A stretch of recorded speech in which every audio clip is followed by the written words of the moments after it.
అనుదినమన్న శ్రోతలకు మన ప్రభువును రక్షకుడై ఉన్న యేసుక్రీస్తు సరిసాటి లేని మహా గొప్ప పరిశుద్ధమైన నామమునందు శుభములు. నేడు 2026 సంవత్సరం మార్చి మాసము 4వ తారీఖు బుధవారం నాటి ధ్యానాంశము.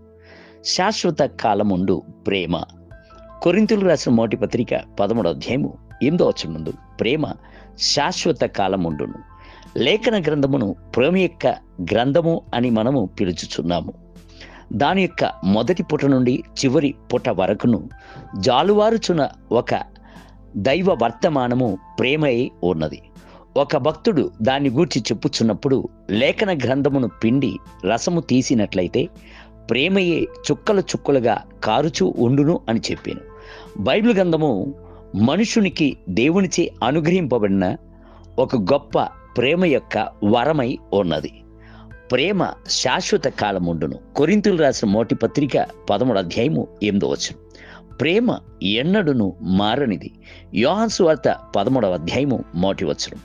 ప్రేమ దైవికమైనది. యోహాను సువార్త 15వ అధ్యాయము 9వ వచనం. ప్రేమ ప్రాణమును పెట్టును. యోహాను సువార్త 15వ అధ్యాయము 13వ వచనం. ప్రేమ బలవంతము చేయుచున్నది. కొరింథీయులకు రాసిన 2వ పత్రిక 5వ అధ్యాయము 14వ వచనం. ప్రేమ త్యాగము గలది. గలతీయులకు రాసిన పత్రిక 2వ అధ్యాయము 20వ వచనం. ప్రేమ గొప్ప ఔన్నత్యమైనది. ప్రకటన గ్రంథము 1వ అధ్యాయము 6వ వచనం. ప్రేమ ఎడబాపలేనిది. అవును, క్రీస్తు ప్రేమ నుండి మనలను ఎడబాపు వాడేవాడు. రోమీయులకు రాసిన పత్రిక 8వ అధ్యాయము 35వ వచనం. నేను కళాశాల యందు చదువుచూ ఉన్నప్పుడు ఆ దినముల యందు అక్కడ ఉన్న హెచ్చరిక పలకలపై నీవు ఈ లోకం యొక్క మార్గము గుండా ఒక్కసారి మాత్రమే దాటి వెళుచున్నావు, కావున ఈ అరుదైన తరుణమునందు నీ చుట్టూతా ఉన్న ప్రజలను ప్రేమించుము అని వ్రాయబడి ఉండేను. నేను ఆ పంక్తులను పలుసార్లు చదివాను. ఆ పంక్తులు నా జీవితంను మార్చాను. లోకము గుండా ఒక్కసారి మాత్రమే దాటి వెళ్ళుచున్నప్పుడు కల్వరి ప్రేమ యొక్క లోతును గ్రహించుకున్నట్లు దేవుడు కనికరమును చూపించెను. ఎంతో మంది ప్రజలకు ఇట్టి ధన్యత లేదు. వారు ఇట్టి ప్రేమను గ్రహించుకొనలేక లోక ప్రేమల కొరకును వేషధాన ప్రేమ కొరకును తప్పించి అబద్ధపు ఎండమావుల తట్టునకు పరుగులు తీస్తున్నారు.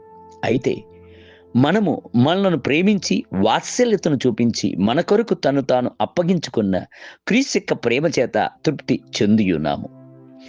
ఆయన యొక్క ప్రేమ రాతిని సహితము మైనం వలె కరుగుచేయును. కఠిన హృదయం గల వారిని, బండ వంటి హృదయం గల వారిని పరిశుద్ధులుగా చేయును. ఆయన యొక్క ప్రేమ ఎదుట లొంగిపోని వారు ఎవరు కలరు? ఆయన యొక్క ఆప్యాయత ఎదుట మోకరించని వారు ఎవరు కలరు? అపోస్తలుడైన పౌలు ఇట్టి ప్రేమ చేత నింపబడినప్పుడు అట్టి ప్రేమ పరిచర్య చేయనట్లు ఆయనను బలవంతము చేసిన. కొరింథీయులకు రాసిన 2వ పత్రిక 5వ అధ్యాయం 14వ వచనం. అట్టి ప్రేమ చేత ప్రేరేపింపబడిన వాడై ఆయన అనేక దేశములకు బయలుదేరి వెళ్ళెను. క్రీస్తును గూర్చి ఎరగని ప్రజల మధ్యలో సువార్తను ప్రసంగించెను. యూదులకు గొప్ప సవాలుగా ఉండెను. క్రీస్తు యొక్క ప్రేమ కొరకు తన్ను తాను పరిపూర్ణంగా త్యాగము చేసుకొనుటకు సిద్ధము గలవాడై ఉండెను. ఒకసారి యెరూషలేములో పౌలునకు బంధకాలు కనిపెట్టి ఉన్నాయన్న సంగతి విశ్వాసులు ఎరిగి ఆయన్ను హెచ్చరించినప్పుడు ఆయన ధైర్యముగా, ఎందుకని మీరు ఏడ్చి నా గుండెను బద్దలు చేసెదరేలా? నేనైతే ప్రభువైన యేసు నామము నిమిత్తము యెరూషలేములో బంధింపబట్టుకు మాత్రముగాక చనిపోవుటకును సిద్ధముగా ఉన్నానని చెప్పాను. అపోస్తలుల కార్యం 21వ అధ్యాయం 13వ వచనం. దేవుని బిడ్డలారా, ఈ కల్వరి ప్రేమ మిమ్ములను ఎల్లప్పుడూ బలవంతము చేయుచూ ఉండవలెను. నేటి ధ్యానమునకై ఎత్తైనను లోతైనను సృష్టింపబడిన మరి ఏదైనను మన ప్రభువైన క్రీస్తు యేసు యందలి దేవుని ప్రేమ నుండి మనలను ఎడబాపనేరవని రూఢిగా నమ్ముచున్నాను. రోమీయులకు రాసిన పత్రిక 8వ అధ్యాయము 38 మరియు 39 వచనం. నేటి వేద పఠనము ఉదయము సంఖ్యాకాండము 31, 32 మరియు 33 అధ్యాయములు. సాయంత్రం మార్క్సు వార్త 1వ అధ్యాయము 1వ వచనం మొదలుకొని 29వ వచనం. ప్రభు మిమ్ములను దీవించునుగాక. ఆమేన్.